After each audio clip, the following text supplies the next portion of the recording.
Good day, everyone. This is Dimple Benzo, and for my report, I will be discussing about job search. So, under this discussion, we will be able to know um, how to search for a job, how to apply for a job, and what to do after the interview. So, what is a job search? Job search is simply defined as finding a job. So, now, as a job finder, you have to look or seek for some job leads. So, here are three successful ways of identifying job leads. The first is through a visible job market. So, visible job market means these are jobs that are advertised. So, meaning, makita ninyo mo sila na job through a newspaper ads, sa mga printed materials like that, employment services, yellow pages, and online job search, which means you can also see it through in social media platforms. The next method is through a hidden job market. So unlike sa visible job market, this hidden job market is these are jobs that are not posted or not advertised, whether online or in printed materials, which means maybe the company may have reasons nga nung wala sila ga-post, maybe lack of budget or limited lang ang slots for the job or for the position nga ilang ginid. So under this is the direct contact with employers. Then under telephone contact, which means let me say for example, na kay friend nga gatrabaho ato nga company, which is by the way hiring, and this is an advantage to you because your friend may tell you nga, uy kanang hiring me, you can apply to our company. So that is an advantage for you as a job finder. So, and before you will go further, the first thing you will do and you must remember is to research and screen organization to match your skills to the needs of the company. So, as a job applicant, you have to study the company to be ready when you are called. Next is identify hiring officials in the organization. So you must study their, of course, you study their company and the people in their company, if possible. Next is develop a well-planned presentation to use when calling the hiring official. So if you will be the one calling them and asking them the details, you must have a plan in mind.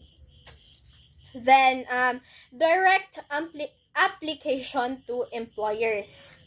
This an application is your first impression to the employer. Dapat your, for example, your application letter or resume, you have to fill up it with a clear and keen informations. So here are the things that you must do. First is fill in NA, which we all know as not applicable whenever a question does not apply to you. Of course, if wala ka ana, you have to put NA. The second one is be specific about the type of job you want. Of course, you have to be specific. Kay, for example, di ka magbutang if imong gusto is manager, then ibutang ka dito sa head sa janitor. What will you feel? Of course, you will not be happy about it. The next one is answer the question in the space provided. When there's a space provided, of course, it's understandable that you have to answer there or you have to fill in there. The next one is complete the application in pen and legibly. So when you are filling in an application or when you are writing, you have to write it clearly. Dili murag gibagyo. The next one is fill in open or negotiable in salary request. And then the last one, never lie on an application. So, if you are an applicant, you should be responsible enough to know that whatever happens, you will never lie because sa akong nabasahan sa in some articles, if you will lie on an application or if you will fill in kanang wala sa imuha, you may be charged. So that's it. The next thing is networking. This is the process of systematically meeting and talking with people who may be able to provide you with information that may lead to a job. So this is connections. So a network or a networking is made up of people you know. For example, your family, your friends, in your school and in your work. So if for example you have a family nga under sa networking, you may they may invite you. So but let us all be reminded that not all networking businesses are legit. So we must still be careful in finding jobs. So the next is resumes and cover letter. So resume should be 1 or 2 pages. Then parts to a resume. This includes personal information, objective or summary, qualifications, education or training, employment history, references provided upon request. Then include a cover letter specifically written for that position. So maybe I will not further discuss this because this will be discussed later on by the assigned reporter. So here are some examples of resumes, then cover letters. So let's move on to the interview tips. Nanata sa interview. The first thing to remember is your appearance. Plan attire the night before. Wash, press, and shine shoes if needed. So, if ugma imong interview, dapat karon ready na naka planat naka hapnig na ang tanan. Di kay if ugma imong interview, ugma pasad ka mag-andam. Diba? So, the next is questions. Develop questions to ask the interviewer. So, this means that there are some companies,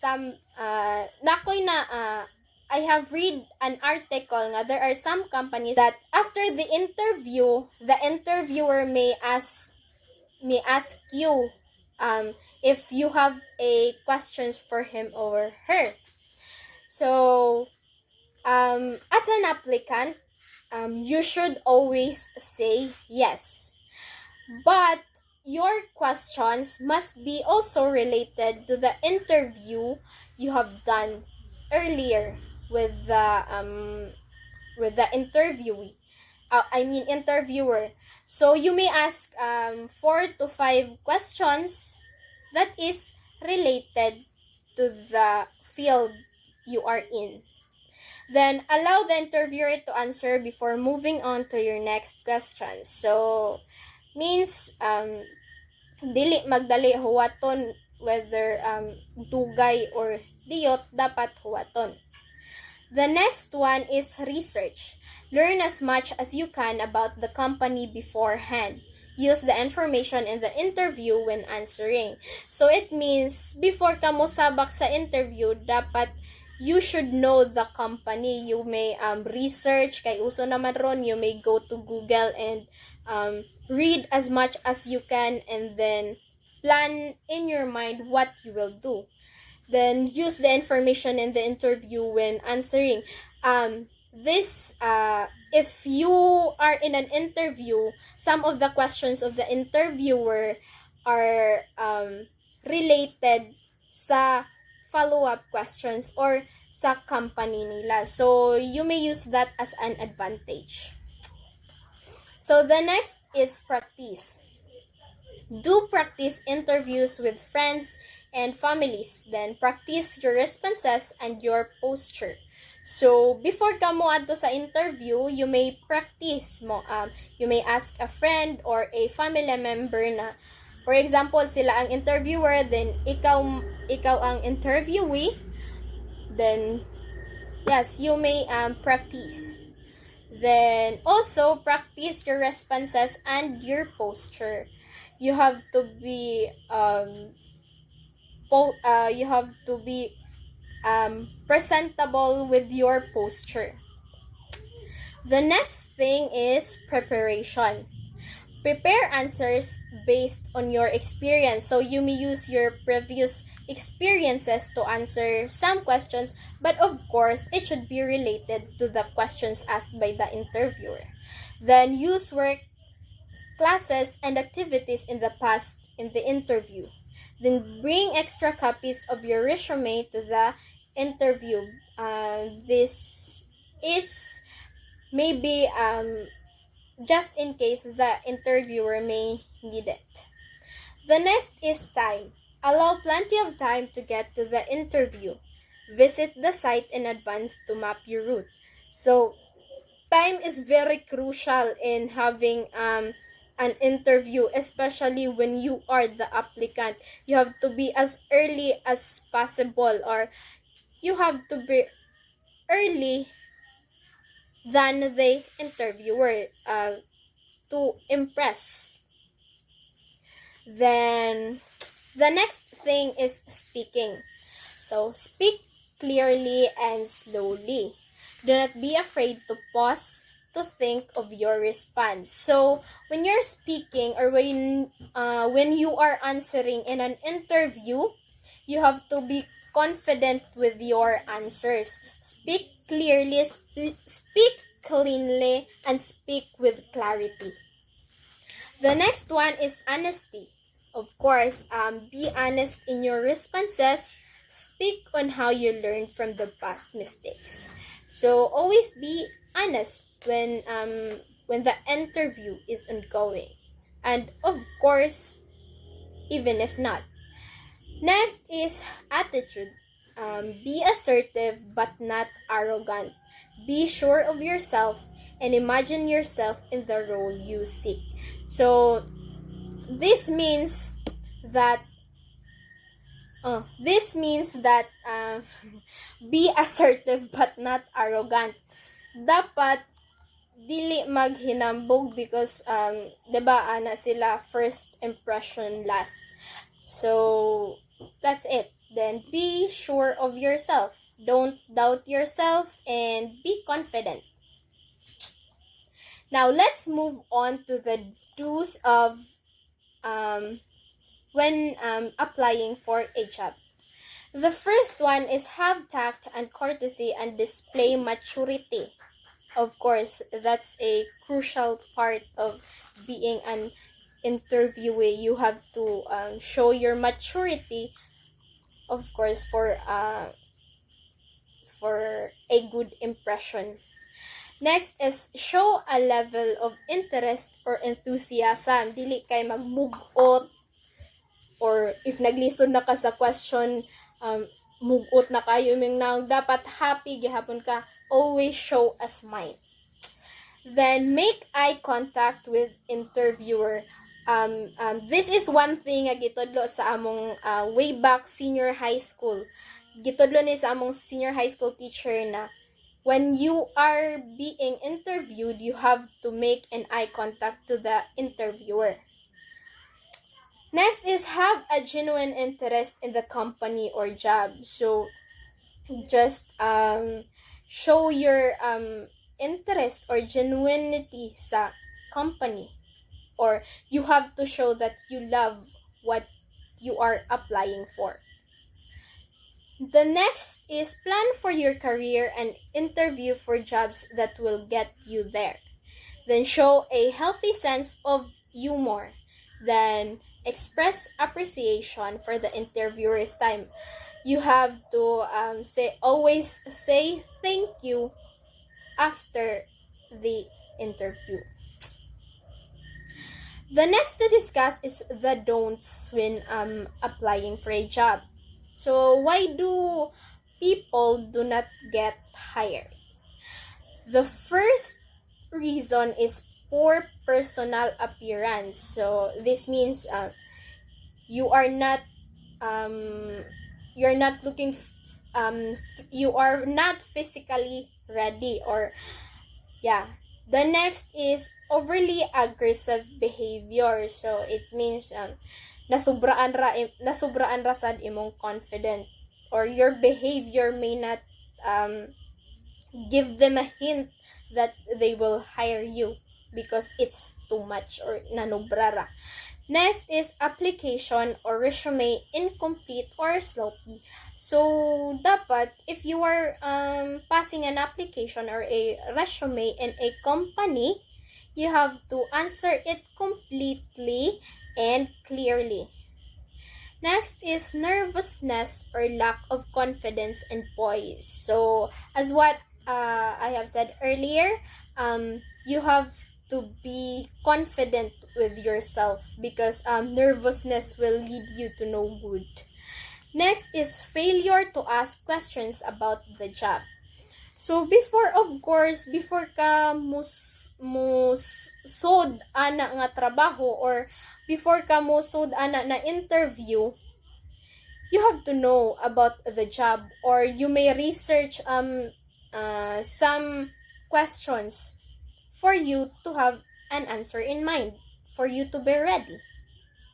Next is responding vaguely to questions. So it means unclear imong mga answers sa questions. So you have to be direct to the point as possible.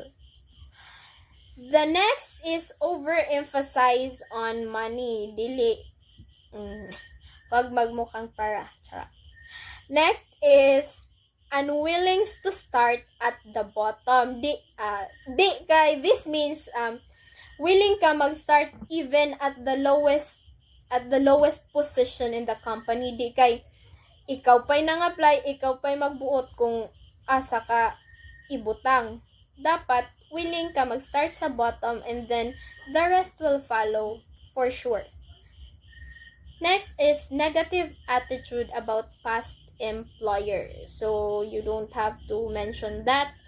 Then arriving late for the interview. So of course, if late ka, the impression would be not so good.